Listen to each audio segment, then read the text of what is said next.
Self-trust and being able to trust yourself will literally change your life, because self-trust is the first foundational step into having trust with everyone and everything else. So I had this realization today in the shower, and I have all of my best realizations in the shower, but this one specifically, I was like, I need to go make a video about it, because basically once I started trusting myself, and it's a process, and it's not an overnight process, it's like a process that takes a lot of time, because trust isn't just given, it is earned, and you have to earn your own trust. But once I did, and I proved to myself time and time again that I got my own back, my life did a 180. And now I don't feel like scared to trust other people. If other people don't follow through, I'm still okay, because I have a framework and a trust within myself that I have my own back and that I'll figure it out no matter what. And they don't need to be in my picture if they, don't fit in my picture. So basically what I'm trying to say is, when you trust yourself, it takes the weight off of other people, it takes the expectations off, because no matter what, that you're good, because you have your own back, and you also, through trusting yourself, gain this even bigger trust with the universe, and then you realize that everything in your life is happening for you and not to you. Hi, my name is Julia. Welcome back to my channel, or welcome to my channel if you're new here. This video is not only about how to build self-trust, but it's also about learning how to trust the universe and learning how to put your trust back in other people, even though you may have been hurt in the past. Not saying go and trust the same people that hurt you. I wouldn't suggest doing that. But when it comes to bringing new people into your life, learning how to trust those people. Let's start with self-trust and how it is built. So basically, when you don't trust yourself, it really boils down to you just don't trust your decision making. You don't trust yourself to follow through on the decisions you make. You don't trust yourself to hold boundaries with yourself and others. You don't trust yourself to be consistent with your goals, whether they're health goals, career goals, personal goals. You don't trust your ability to emotionally regulate and control your emotions.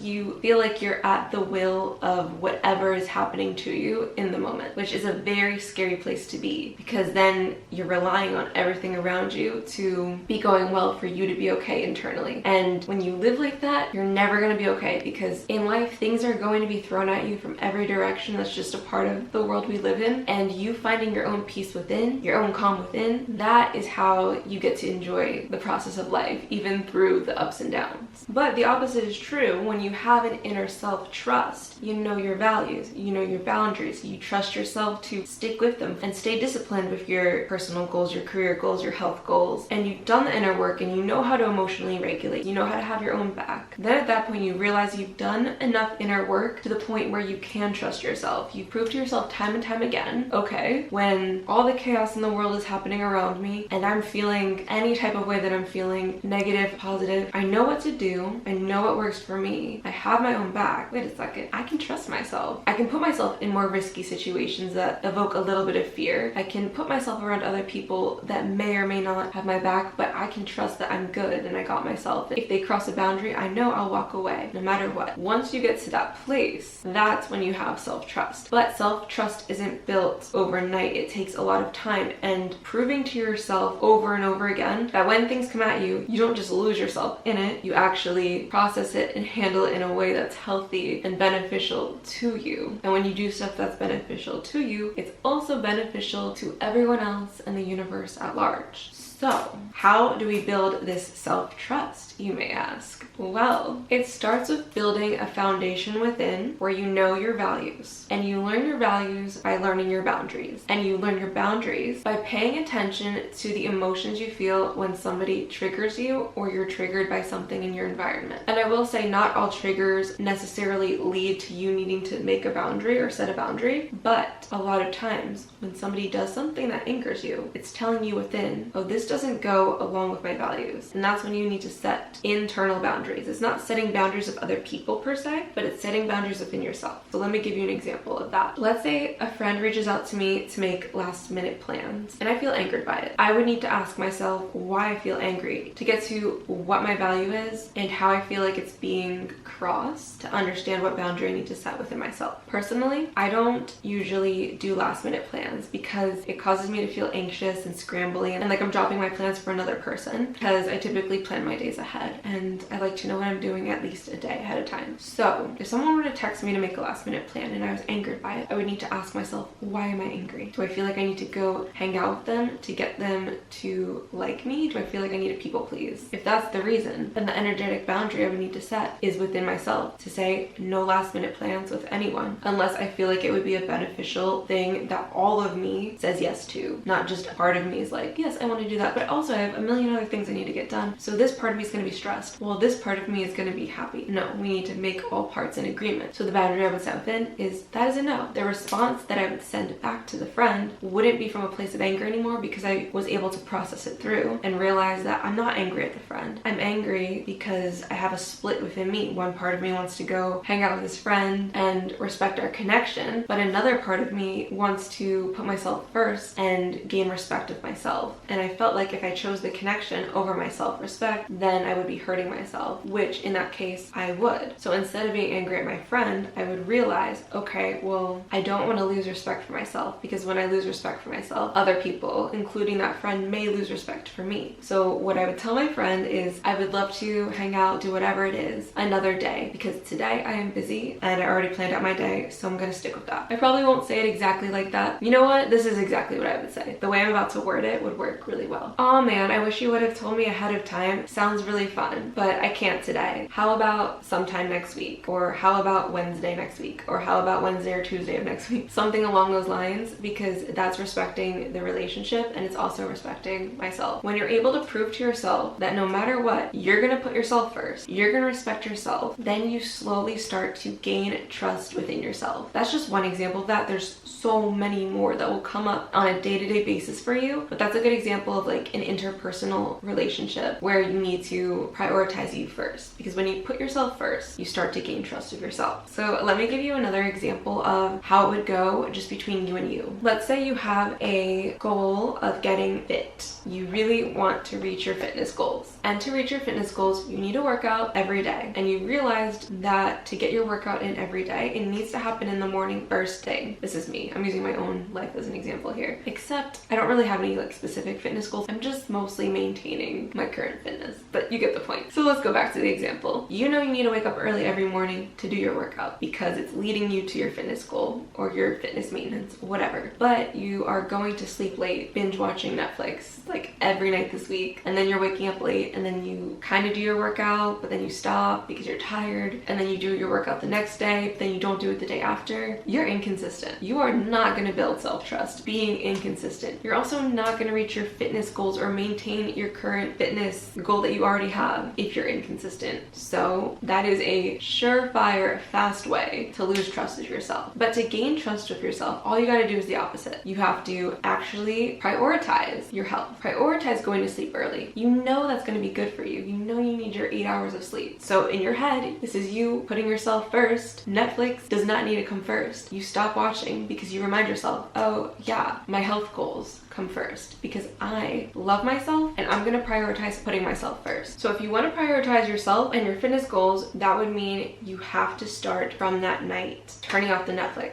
going to sleep at 10 p.m., waking up at 6:37, rolling out of bed, doing your workout first thing and getting it done. That is you prioritizing your fitness goals. And yeah, there's going to be so many moments where you're like, I just want to sit and watch this Netflix. I don't want to do my workout. I want to sleep in. You know, all those things will come up, but you really have to ignore those voices and keep it moving, because if you listen to them, they're just going to sabotage your progress. And if you sabotage your progress, you won't be able to build that trust with yourself. But the opposite is true. If you push past those thoughts and limiting beliefs, you will build trust of yourself. And as you see the progress and results that you get from sticking to your fitness goals, it will only motivate you to do it more, and it will only help to build that trust of yourself to be stronger. And then you will feel more capable of taking on bigger and bigger tasks and goals because you already have a foundation of trust built within yourself. You'll believe in yourself enough to be like, oh, you know what? I can do that competition for whatever fitness thing that you want to do. Or I can take on that new career career path because I do trust myself to stick with things and follow through, even if stuff gets hard, because I have proven to myself to do it in the past with my fitness goals. So of course I can do it with my career goals too. When it comes to building your self-trust, you start small and build up from there, because you really don't even need to see what is 10 steps ahead of you. All you need to do is just see the next step to take and then take that next step. And each step you take gets you a little bit closer and a little bit closer to your goals, and it builds your trust a little more and a little more and a little more until one day you stop and you look back and you realize what little amount of trust I had is now this big pond of trust, and I can throw myself into almost any situation and I know I'm gonna be okay no matter what. But you don't get there overnight. Like I said, you start small and then grow and grow and grow, like you would a plant when you water a plant every day. Okay, so now this part is gonna get a little spiritual, but if you're into that, stick around for it. If you're not, no worries. But basically, we are all an extension of Source or God, whatever you want to call it. And when you see yourself as an extension of Source or God, then everything starts to make sense. And here's what I mean by that. Because when you trust yourself, you realize that you can also trust in the universe because you are a part of the universe. The universe is a part of you. So when you trust you, you also are trusting the universe to deliver for you.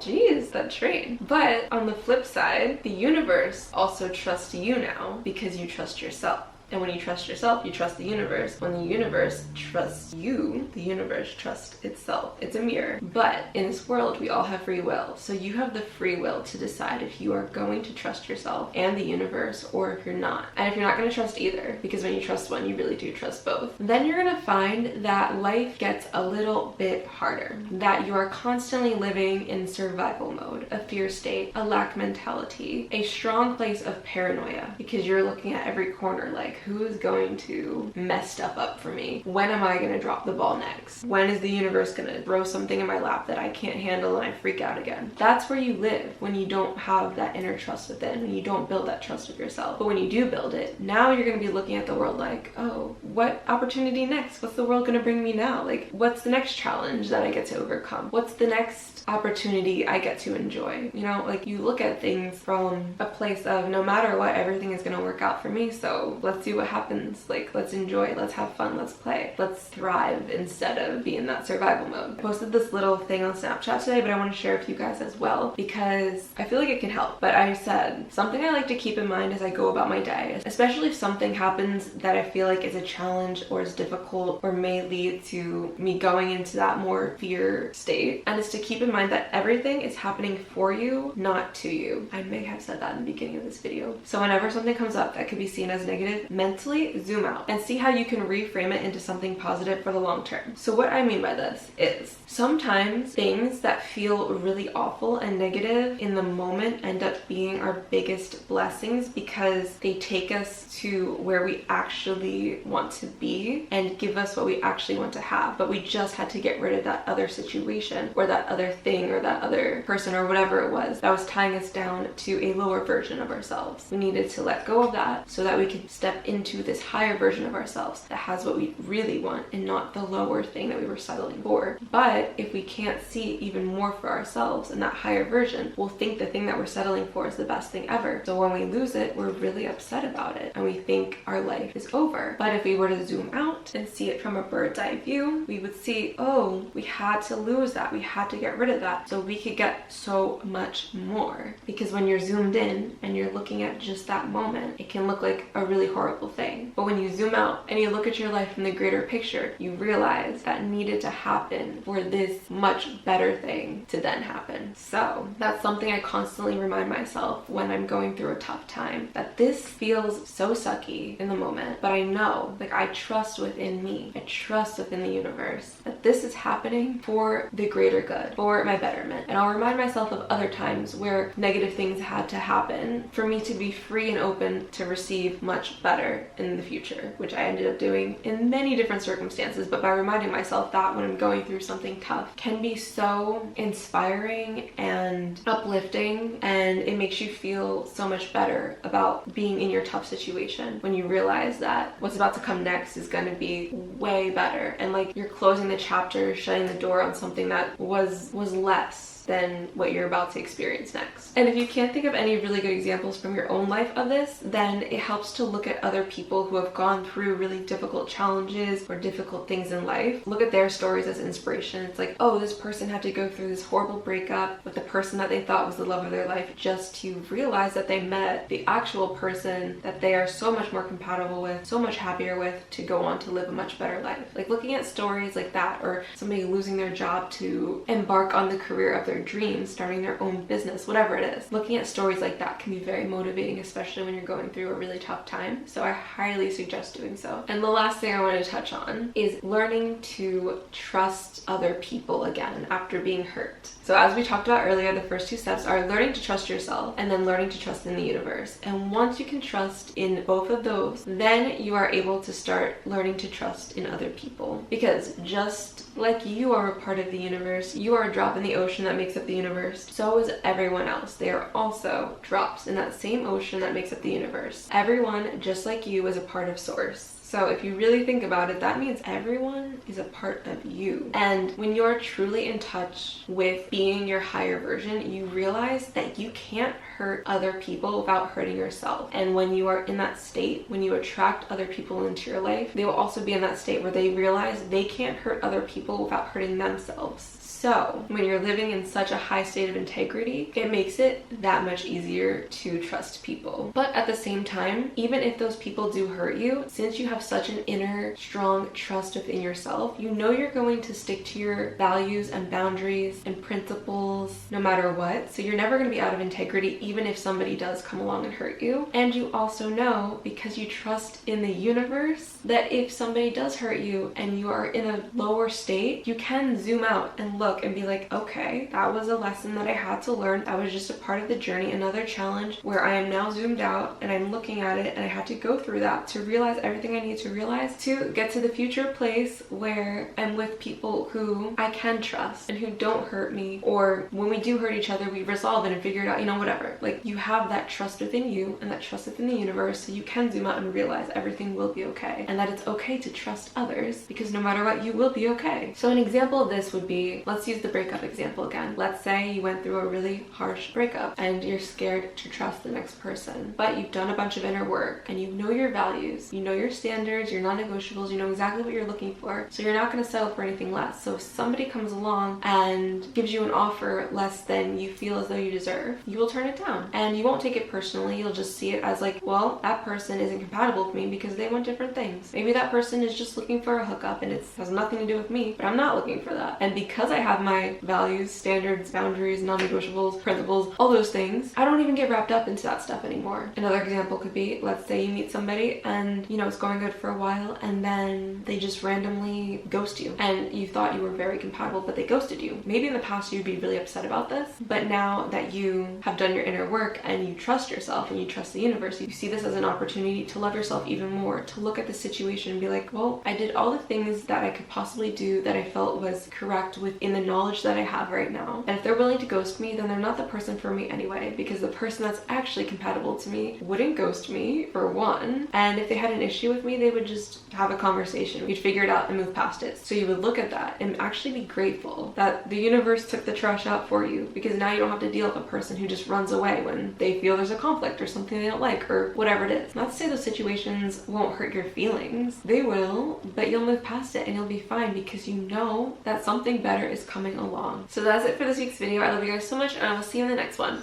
Bye!